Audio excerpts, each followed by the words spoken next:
Nous sommes à Hating, un petit village du Zanskar, dans la maison de Rigzin Tsewang. Il se prépare à partir pour une longue expédition vers le Paldar, une vallée méconnue de l'Himalaya indien, mais réputée idyllique. Rigzin a de la famille dans plusieurs villages, et il pense rejoindre Nawang, un de ses amis d'enfance, à Alod pour la fête de Nagé. Sa mère et sa tante partagent le petit déjeuner en compagnie de ses amis, qui vont l'accompagner, évoquant les contes et légendes qui entourent ces longues marches.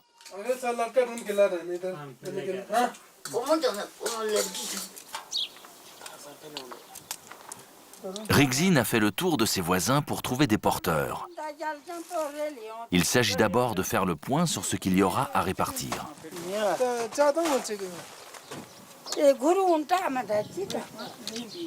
Il va ensuite procéder à un tirage au sort pour désigner les charges de chacun.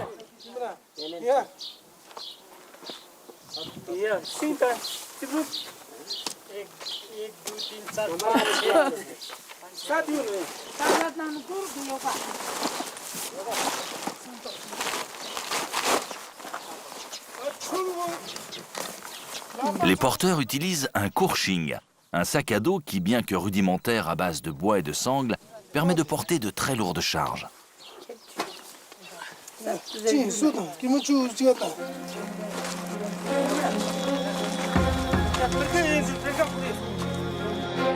Le but du périple est de rejoindre la vallée de Paldar en direction de l'ouest, vers le Cachemire, en traversant la chaîne du Zanskar et en empruntant le redoutable col de Lomasilla à 5400 mètres d'altitude. Aujourd'hui, on peut atteindre cette vallée par la route et des pistes en passant par le Cachemire. Mais cela demande beaucoup d'argent et entre 3 et 4 jours de trajet dans des conditions difficiles. Selon la météo, Rigzin estime pouvoir arriver à Alod en 4 à 5 jours.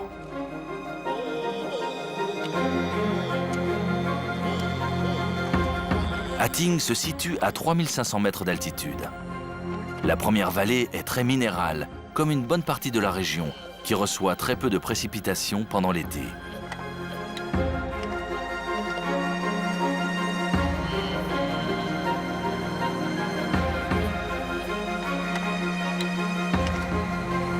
Les torrents et les rivières voient leur volume gonfler en milieu de journée. La chaleur du soleil accélère la fonte des neiges et des glaciers. Pour la pause, Tsewang ramasse des bousses de yak pour le thé au beurre salé.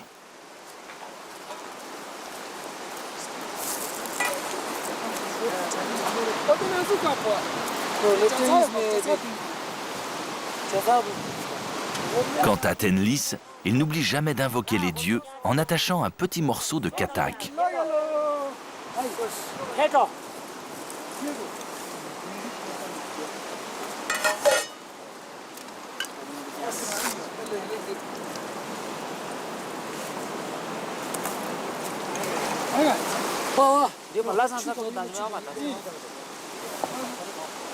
Quand le thé est mélangé avec du lait et des épices, il devient alors du chai. On peut y ajouter du beurre de yak. De l'autre côté de la rivière, ancré dans la roche, se trouve le monastère de Zongkul. Son isolement en a fait au cours des siècles un haut lieu de méditation.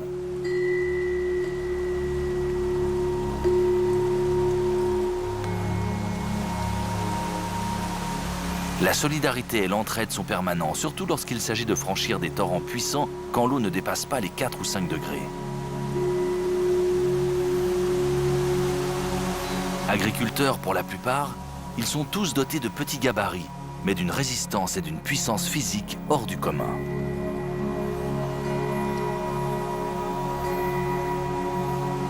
Au fur et à mesure de la progression, le décor devient imposant, entouré d'immenses parois rocheuses.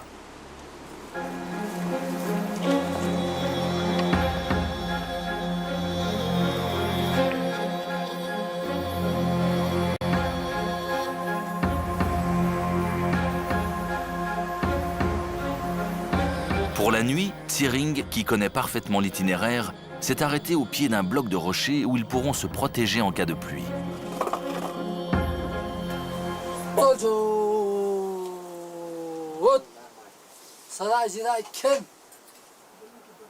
La tsampa constitue la nourriture de base des habitants de ces hautes vallées. Il s'agit de farine d'orge grillée, mélangée à du thé ou de l'eau.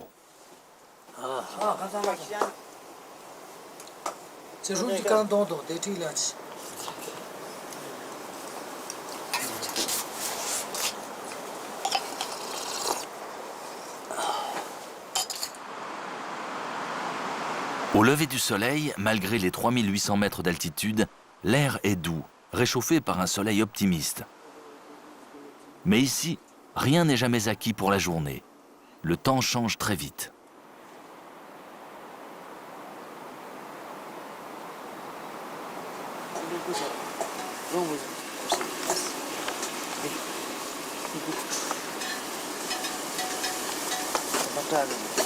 Tenlis prend le temps de réajuster les courchangs des jeunes, dont plusieurs ont souffert hier.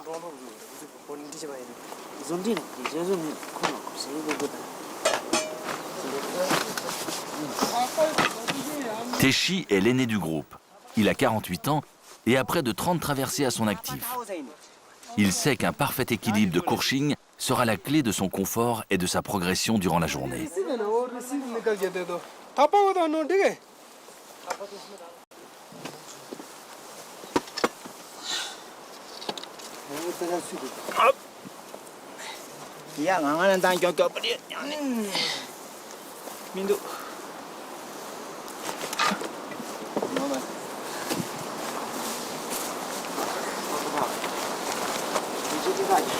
Sept heures de marche sont prévues au programme, avec les premiers dénivelés significatifs.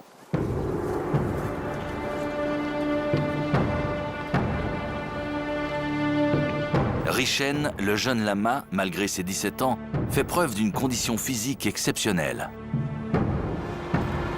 Quand je suis au monastère, je m'occupe souvent du bétail. Je les emmène paître dans la montagne et le soir, je pars là-haut pour les ramener. C'est pour ça que j'ai l'habitude.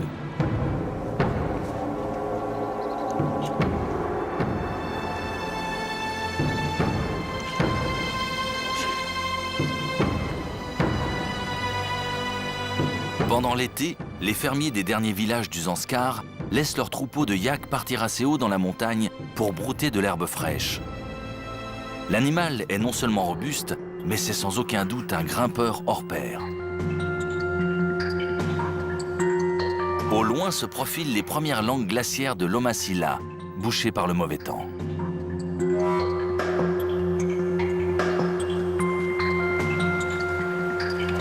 Sangay est un ami de Rigzin. Il vient du Népal. C'est le cuisinier de l'équipe. Il a l'habitude des grandes altitudes et accompagne souvent des groupes vers les camps de base de l'Everest. Il aborde les premières montées sereinement.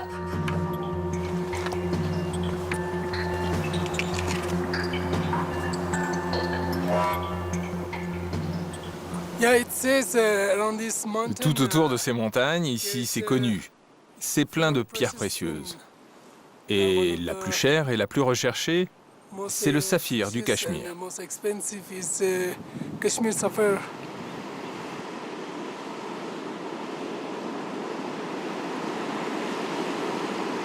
Les jeunes arrivent bien plus tard, mais ils se sont montrés malins.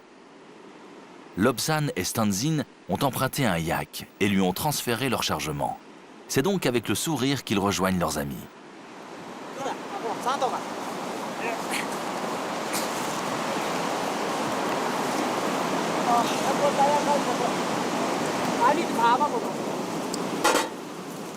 Pour le casse-croûte, ils peuvent encore compter sur les légumes frais emportés la veille et le pain cuit le matin précédant le départ.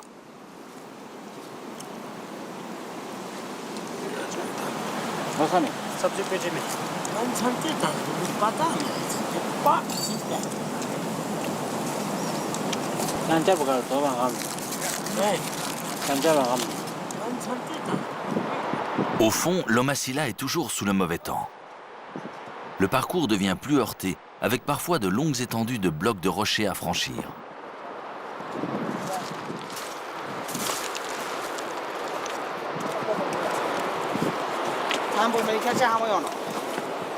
Le yak va être mis à contribution jusqu'à la fin de la journée pour être ensuite relâché. Il regagnera tranquillement tout seul le reste du troupeau.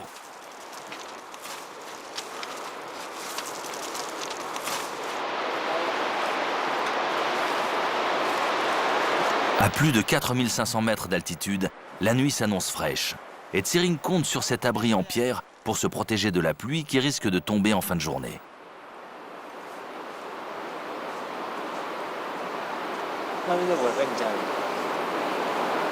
Avec Tsewan, ils sont allés cueillir des fleurs rares aux vertus thérapeutiques.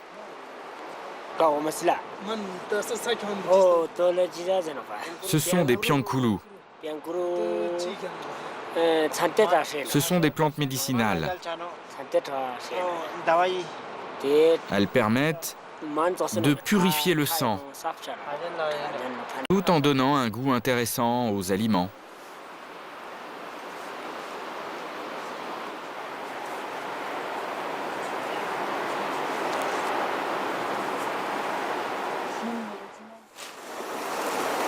À 4h30 du matin, Tsering prépare les galettes de pain avant une journée qui promet d'être éprouvante. Plus de 10 heures de marche en très haute altitude et surtout le passage du fameux col les attend. À l'aube, le glacier est encore en partie sous les nuages, mais il ne pleut plus.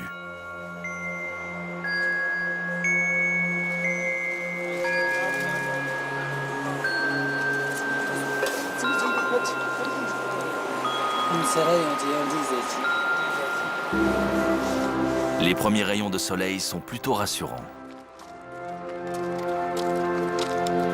La journée commence par cette longue langue glaciaire, grise, hérissée de pierres et surtout glissante. Tout le monde est chaussé au tchou. L'ensemble du glacier présente un visage étrange, travaillé par le soleil d'été. C'est un peu le chaos tout autour.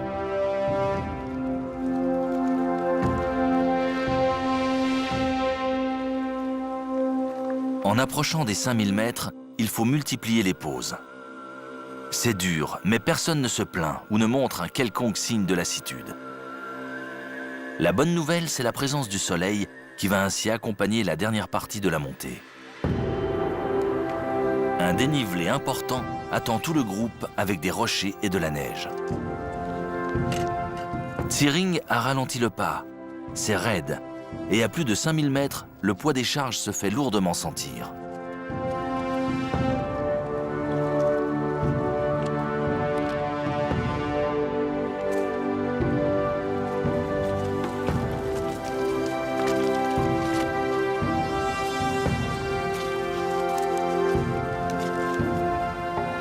Même si le spectacle est grandiose, tous essaient de redoubler de vigilance que l'altitude a tendance à amoindrir. Progresser ainsi sans glisser avec des bottes en caoutchouc reste un mystère. Même si le parcours n'est pas comparable aux exploits d'alpinistes sur des grands sommets, ces simples agriculteurs font preuve d'une résistance physique et d'un sens de l'équilibre époustouflant.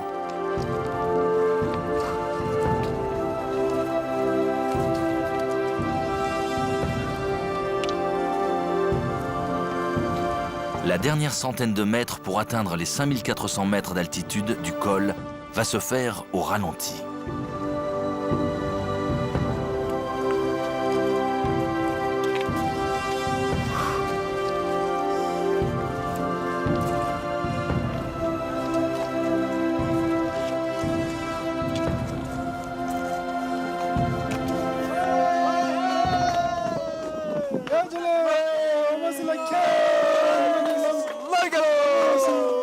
Au sommet, les sourires réapparaissent, accompagnés de remerciements aux dieux et de distribution de katak pour ceux qui franchissent le col pour la première fois.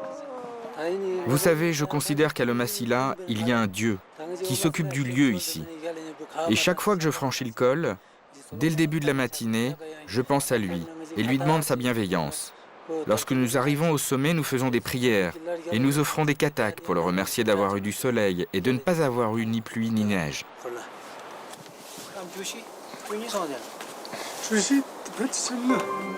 L'équipe ne va pas s'attarder au col. Une longue traversée du glacier les attend de l'autre côté, avec une couche de neige suffisamment épaisse pour dissimuler les crevasses. Tsering n'est pas guide. D'ailleurs, il n'y a pas d'école dans sa vallée, mais il a appris des anciens comment se comporter sur ce glacier. Il décide d'encorder tout le monde et entame une descente prudente en se servant de son bâton pour sonder le terrain.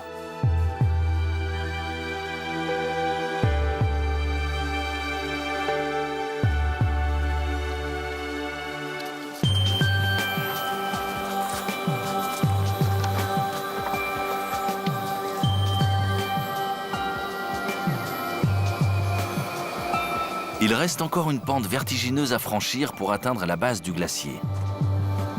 Tout est hors de proportion à l'échelle de l'Himalaya et de son étendue. Je parcours cette vallée depuis mon plus jeune âge. Je connais bien le chemin. Je sais où traverser les torrents et comment porter de lourdes charges. Ça s'apprend au fur et à mesure des voyages.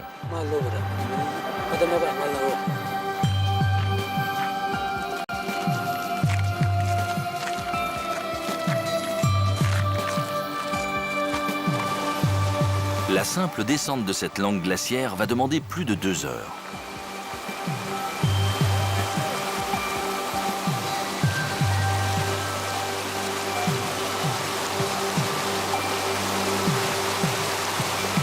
Ce rocher pourrait prêter à sourire s'il ne cachait pas un recul inquiétant du glacier ces dernières années. Tu vois le glacier? Il y a environ 10 ou 20 ans, il est remonté jusque là-haut, et sur chaque bord. Le glacier, depuis, recule chaque année de manière significative. Tu vois derrière, ça, c'est aussi un symbole de la manière dont le glacier est en train de fondre.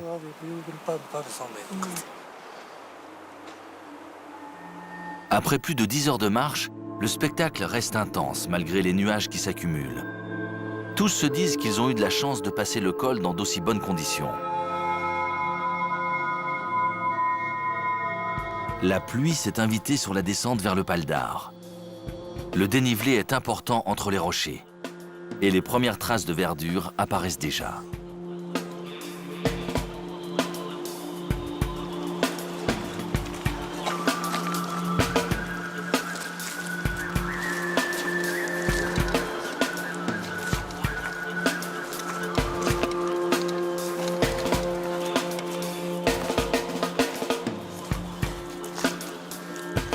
Le Pal d'Ar, à contrario du Zanskar, pourtant seulement distant d'une cinquantaine de kilomètres à vol d'oiseau, est touché par la mousson. Même légèrement en dessous de 4000 mètres, on trouve une végétation variée et les premiers arbres. Dans les temps anciens, lorsqu'il n'y avait pas de route du tout, nos grands-parents et arrière-grands-parents avaient l'habitude de voyager parfois des mois en empruntant des cols à plus de 5000 voire 6000 mètres. Donc on peut considérer que c'est dans notre sang et que l'on a l'habitude de franchir ce type de col et de pentes abruptes et que ce n'est pas si difficile pour nous. C'est l'heure d'une pause bien méritée après une descente redoutable. Les plus jeunes découvrent une végétation et un paysage inconnus d'eux.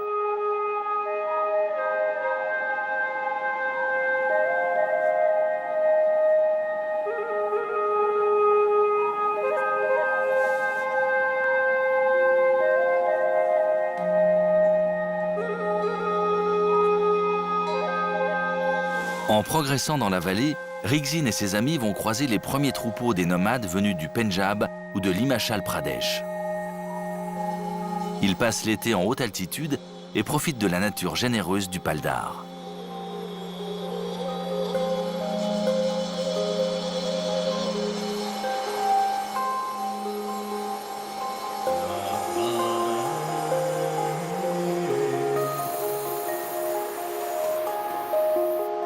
Les Paharis, les habitants du Pal d'Ar, pratiquent aussi l'estivage et habitent alors dans de petites maisons sommaires en altitude avec leurs troupeaux, comme ici à Sunsham Doksa.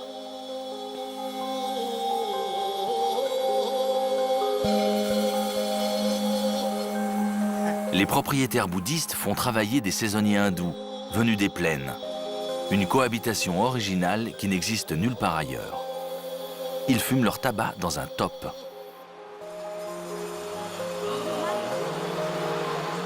Un berger ramène un mouton qui a été tué par une chute de pierre.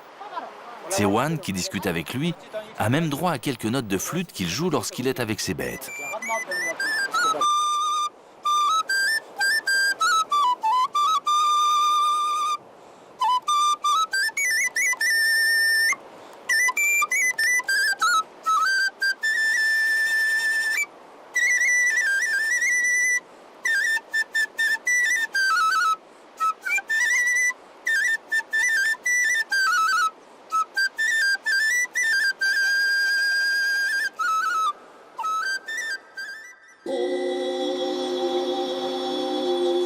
Le lendemain, il pleut en chemin.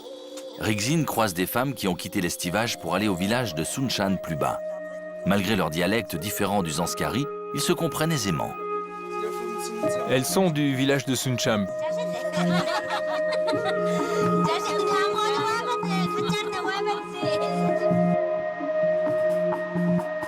Suncham est le premier village de la vallée depuis le col, posé dans un écrin de verdure.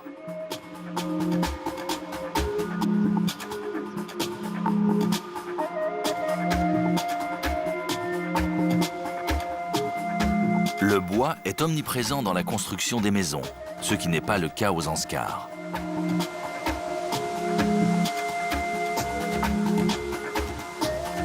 La descente se poursuit alors que de puissants torrents se déversent sous ce qu'il reste du glacier de Suncham. Rigzin décide de faire une halte au village suivant, à Jachel, où il a de la famille.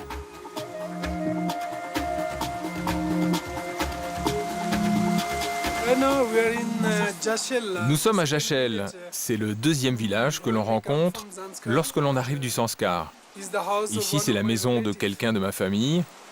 On va prendre une tasse de thé avant de rejoindre Danga.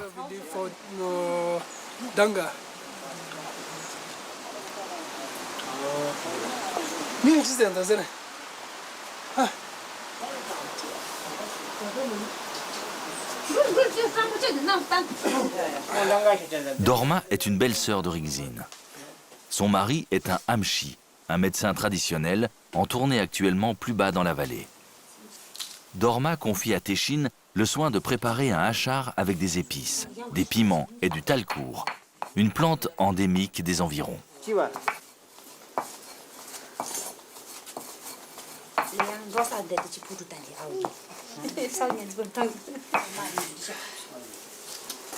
Cette préparation va accompagner des pommes de terre et un pain à base de talcour. C'est un pain traditionnel ici au Paldar. C'est très connu et on ne le trouve qu'ici.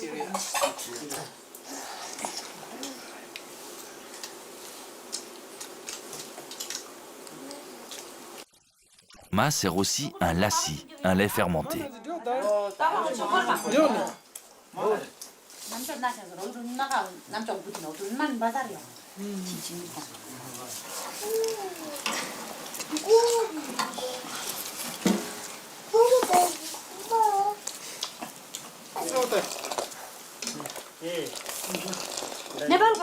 Elle est ravie d'avoir de la visite en cette fin août. Elle sait que les premières chutes de neige ne vont pas tarder et qu'il sera ensuite très compliqué de circuler.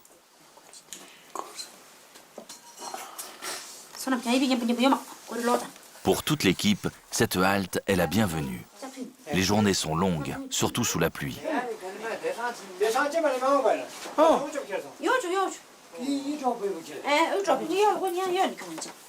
Teshin demande à Dorma de lui montrer les couvertures qu'elle tisse l'hiver. Il est séduit par la qualité de la laine et souhaite en ramener 2. La négociation du prix se fera à voix basse.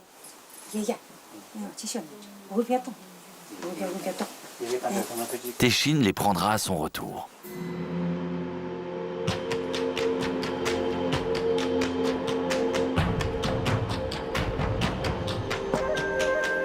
Pour l'heure, le décor est grandiose. À un peu moins de 3000 mètres, les premiers conifères apparaissent.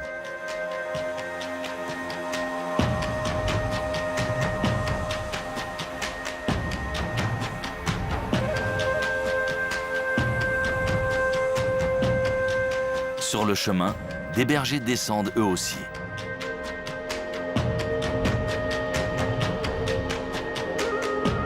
Pour les jeunes du groupe qui viennent ici pour la première fois et n'ont jamais vu d'arbres, ce décor inhabituel ne semble pas les surprendre.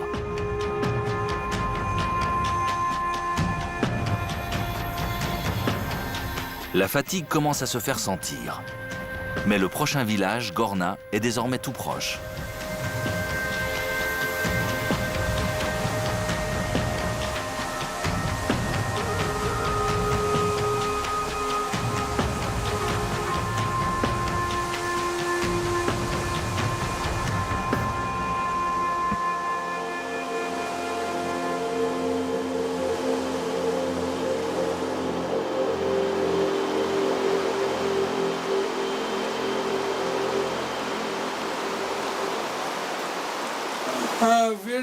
Nous sommes dans le village de Gorna. C'est encore quelqu'un de ma famille.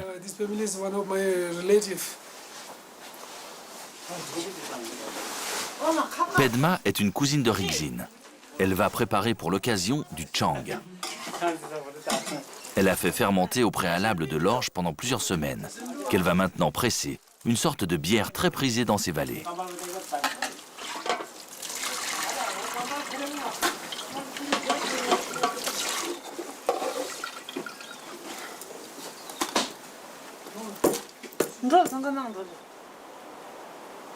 Ici, on ne se donne pas la peine de ramasser des bousses de yak séchées pour le feu. De solides morceaux de bois l'alimentent en permanence.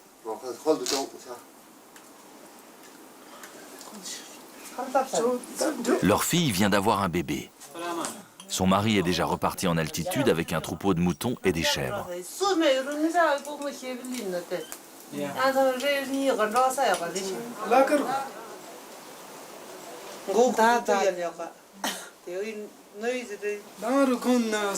Ils sont tous heureux d'avoir revu Rigzin, qui ne vient que rarement au Paldar. Losan est à une bonne demi-heure de marche de Gorna. Magnifiquement situé, il ressemble en été à une véritable carte postale. Son emplacement ne doit rien au hasard. C'est ici qu'il y a le plus de chances en hiver d'échapper aux nombreuses et redoutables avalanches. Un petit monastère bouddhiste est situé au cœur du village. Les jeunes de l'équipe viennent y prier. Il est animé par un moine venu du Zanskar, détaché du monastère de Bardan. Losan est le premier village important de la vallée en arrivant du Zanskar, où pendant l'été, les nomades Gudjur viennent souvent échanger du lait de chèvre et de la laine de mouton contre des vivres. Une amie de Rigzin est occupée à distiller de l'arak, un alcool fort que l'on boit surtout l'hiver à la moindre occasion.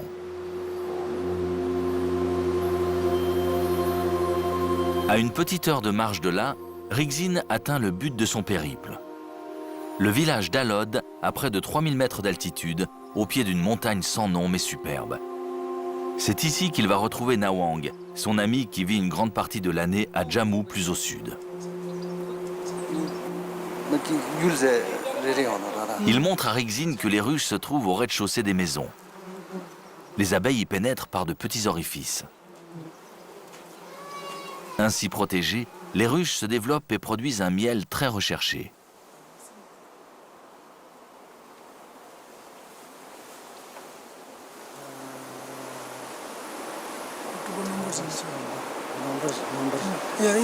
On récolte le miel au mois de novembre.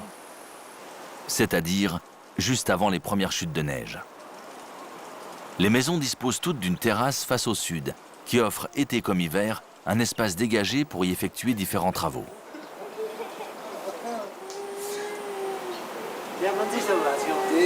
L'hiver, les troupeaux vivent dans les parties basses de la maison et réchauffent ainsi à bon compte certaines pièces.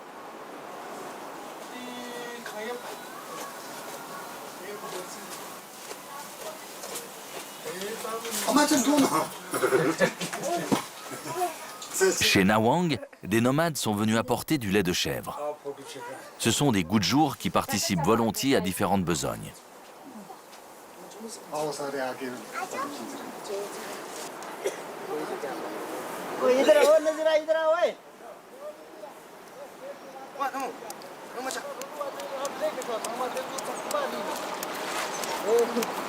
Chez sa voisine, on prépare du fromage à base de lait de vache, qui, une fois séché au soleil, pourra être conservé plusieurs semaines.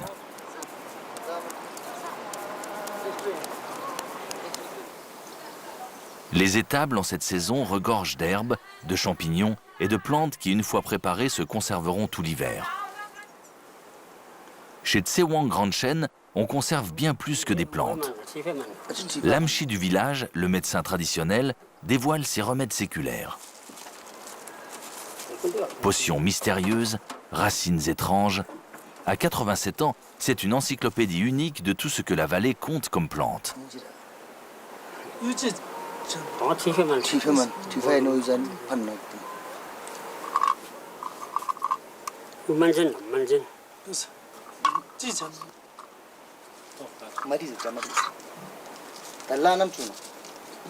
Aujourd'hui, il est à la fois triste et fataliste, car il risque bien d'être le dernier Ramchi d'une longue lignée. Il dit qu'aujourd'hui, les jeunes préfèrent une éducation plus formelle à l'école, alors que pour devenir un Namchi, il faut commencer par apprendre des textes religieux. Et ces textes bouddhistes sont le seul accès possible pour devenir un Namchi. Il dit que c'est décevant, il le regrette, mais il ne peut rien faire. Les jeunes se tournent vers des études classiques à l'école.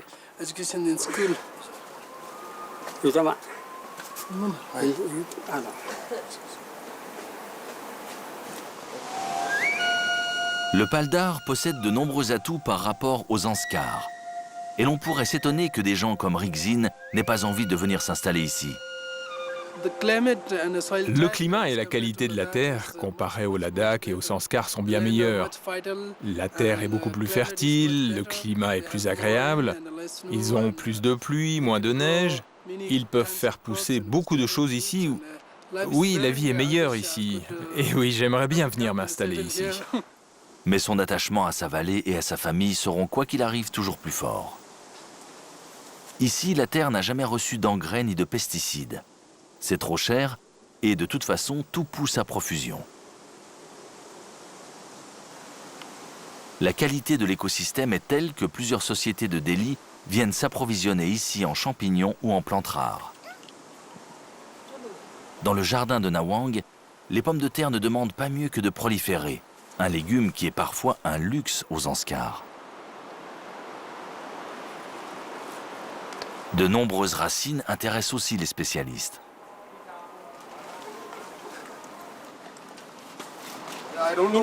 Je ne connais pas le nom en anglais, mais ça, c'est du gougoul. Le gougoul est notamment utilisé comme encens.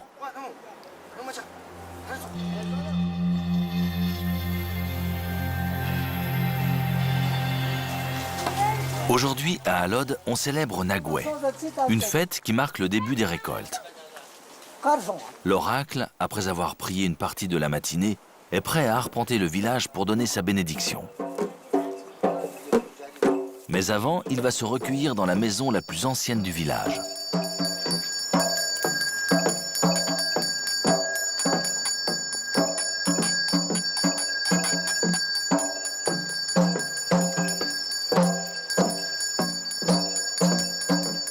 C'est une fête hindoue, mais à laquelle les bouddhistes du village participent activement. L'oracle passe de maison en maison pour bénir les offrandes.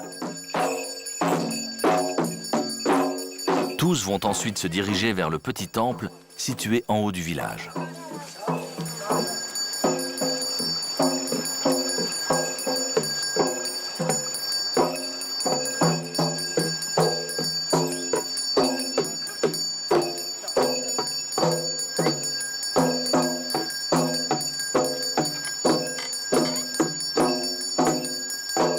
Chaque villageois va déposer tour à tour ses offrandes.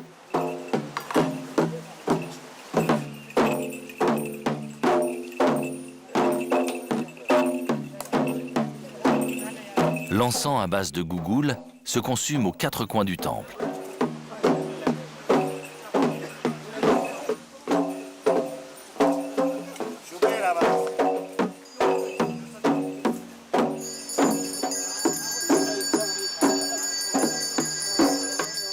L'oracle a vu qu'il fallait sacrifier 3 moutons pour obtenir de bonnes récoltes et a aussi désigné les familles qui devaient les fournir.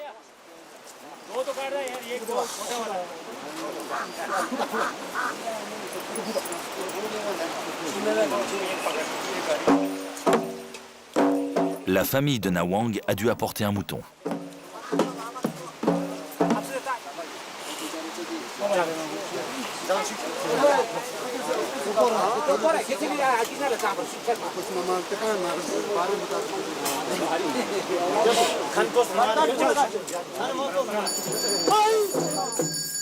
L'oracle va poursuivre la cérémonie en se flagellant. Dans ses incantations, il transmet les questions que les agriculteurs lui glissent au fur et à mesure à l'oreille.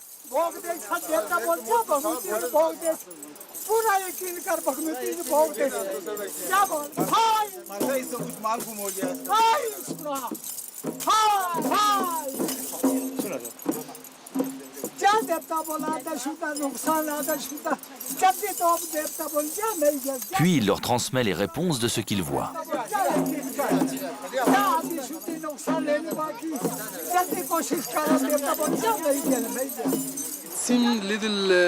C'est une situation inhabituelle pour moi. Et ça me déçoit aussi quelque part. Comme ils sont bouddhistes, ils devraient suivre ce que le Bouddha a enseigné. Mais d'un autre côté, ils vivent ici au milieu d'une majorité de gens qui sont hindous. Et c'est une sorte d'obligation pour eux de pratiquer la religion que la majorité pratique ici.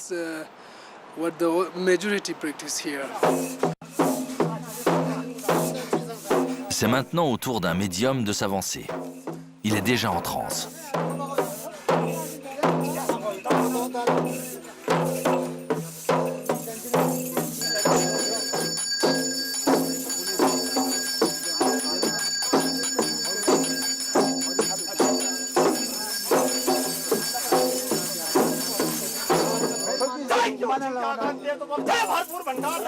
Lui aussi va servir de relais aux questions que se posent les villageois.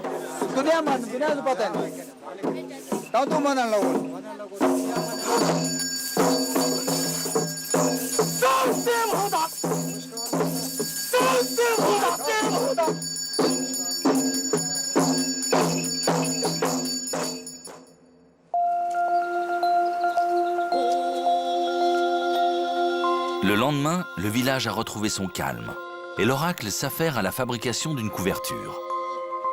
Plus exactement, une ébauche avec cet écheveau de fils multicolores qui sera ensuite placé sur un métier à tisser.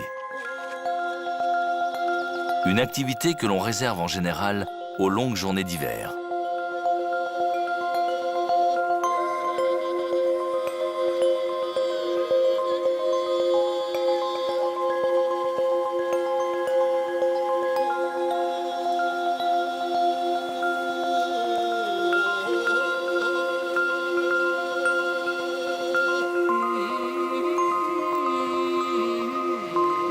Nawang est allé voir Deskit, une de ses tantes qui possède une très belle collection de bijoux. Nawang est connaisseur. Il travaille dans le saphir.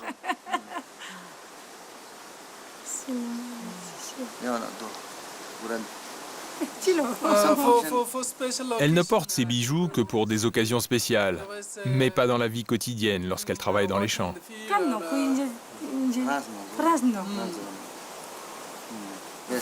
Ils se transmettent de famille en famille. Certaines pierres sont rares et ont beaucoup de valeur. Et elle les transmettra à sa fille lorsqu'elle se mariera.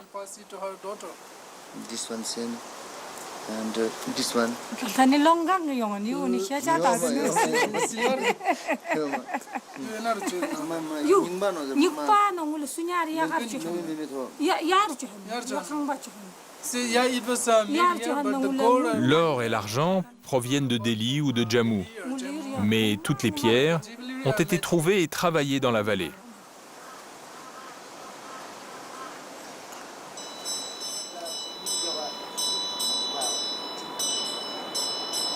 Sur les hauteurs du village se trouve le Gompa, le monastère bouddhiste. Il a été offert le siècle dernier par un monastère situé au Spiti, une région himalayenne plus à l'est. C'est donc un moine venu du Spiti qui s'en occupe. Il est en mission pour 1 an à Alod.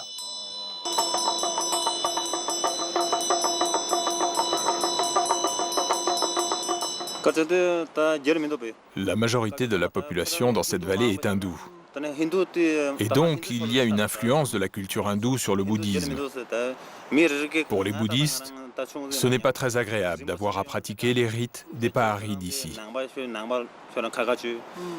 Le Rinpoché devrait venir constater la situation et s'interroger sur la mixité de ces deux religions. Et lui seul pourrait remettre les choses dans l'ordre. Sinon, je ne suis qu'un moine et personne ne m'écoute car ici ils vivent ainsi depuis longtemps.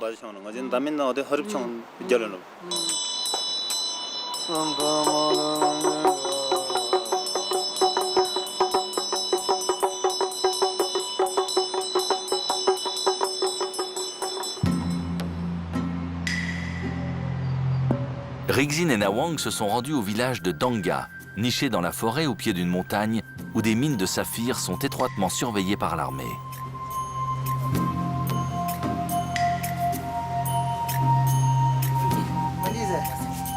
Mais Nawang fait régulièrement le tour des familles de la région pour leur acheter des pierres qu'ils auraient trouvées dans la montagne.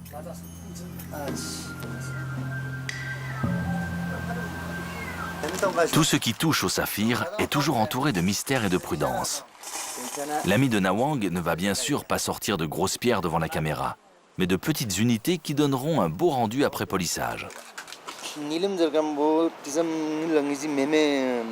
Vous savez, les habitants de la vallée n'ont jamais pu tirer profit des mines de saphir.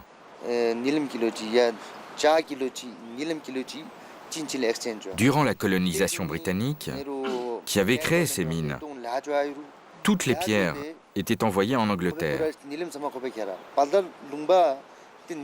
Et puis, après l'indépendance, le gouvernement a décidé de prendre le relais et contrôle depuis les ressources de la mine. Donc, réellement, personne ici n'en tire un vrai bénéfice. Certaines sont des pierres ordinaires. Là, c'est du saphir. Il y a des teintes vertes. Ce ne sont que de petites pierres.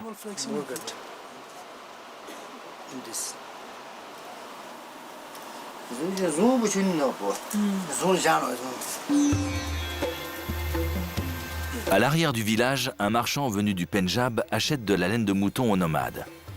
Il a fait 3 jours de marche depuis le Cachemire avec des mules, car il sait que la laine sera de bonne qualité.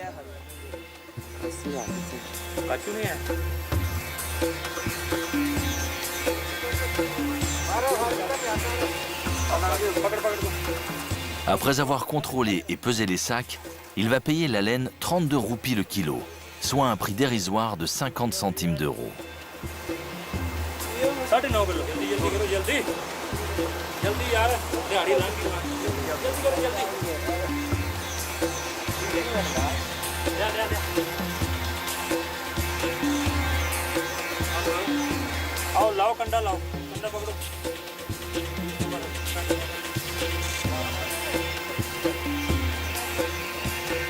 Ces nomades Goujour, après avoir passé l'été en grande altitude, vont commencer début septembre à se diriger vers Jammu, au climat beaucoup plus chaud pendant l'hiver, qu'ils mettront une vingtaine de jours à rejoindre.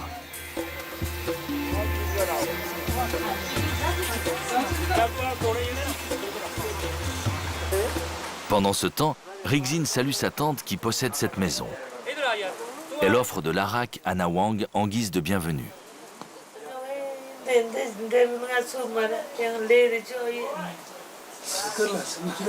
Dishon Angmo est triste et inquiète pour ses 9 filles. 3 ne sont pas encore mariées et c'est une lourde charge pour elle. Rigzin, qui n'est pas encore marié, lui non plus, tente de la rassurer.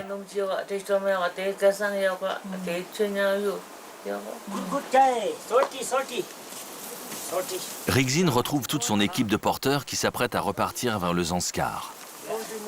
Ils achètent dans le village beaucoup d'ustensiles en bois, en particulier des pelles à neige, mais aussi des épices et des plantes. Aux Zanskar, il n'y a pas de bois pour fabriquer ce genre d'outils. Et on en a besoin pour dégager la neige l'hiver. Il me dit que, comparé à l'an passé, les prix ont augmenté. C'était à 100 roupies l'an dernier, c'est passé à 140 roupies. Il trouve que c'est cher cette année. Mais quoi qu'il arrive, il fait une bonne affaire. En revenant au Zanskar, il va les vendre 500 roupies.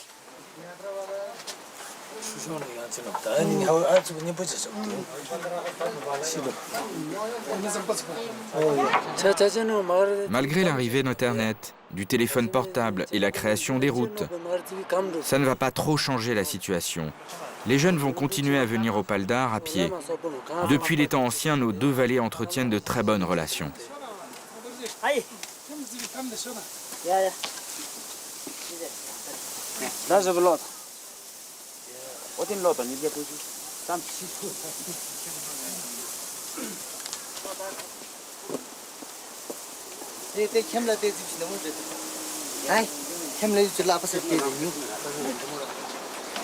Tout le village ouvre ses caves.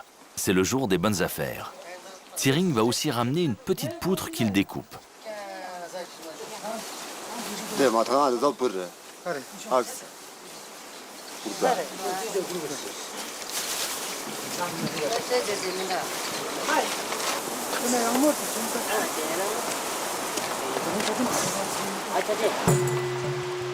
Chargé de bois, l'équipe repart pour le Zanskar et le redoutable col de Lomasila.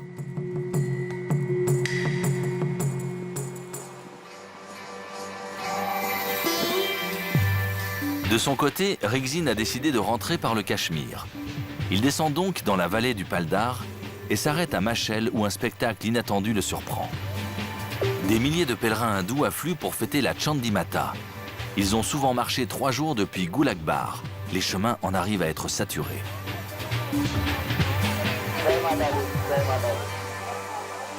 Les pèlerins font ensuite la queue pendant de longues heures pour se recueillir devant une statuette de la déesse Chandi, l'une des plus importantes dans l'hindouisme associée à Shiva.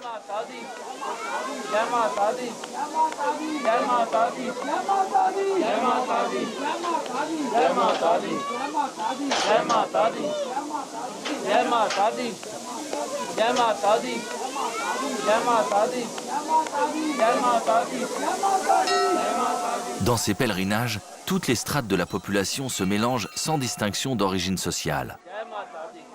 On croise ainsi de grands patrons d'industrie de Delhi en simple tenue blanche, qui côtoient des éleveurs venus du fin fond de l'Himachal Pradesh.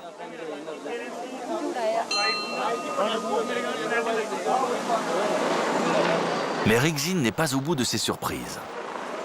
Un balai d'hélicoptères occupe l'espace une bonne partie de la journée.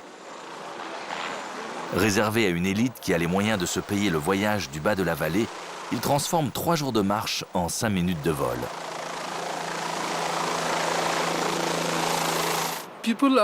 C'est vrai que les gens viennent ici en pèlerinage de toute l'Inde pour venir voir la Chandimata. Donc c'est un peu fou tout ça. Bon, il paraît que les gens ont besoin de confort et de l'hélicoptère.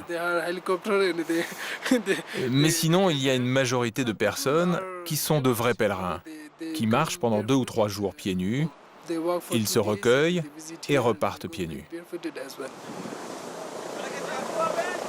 Au-delà de l'impact désastreux de ces vols incessants sur la vie de la vallée, les animaux et les villages pendant les 3 semaines de pèlerinage, on peut s'interroger sur le bénéfice spirituel d'une telle pratique.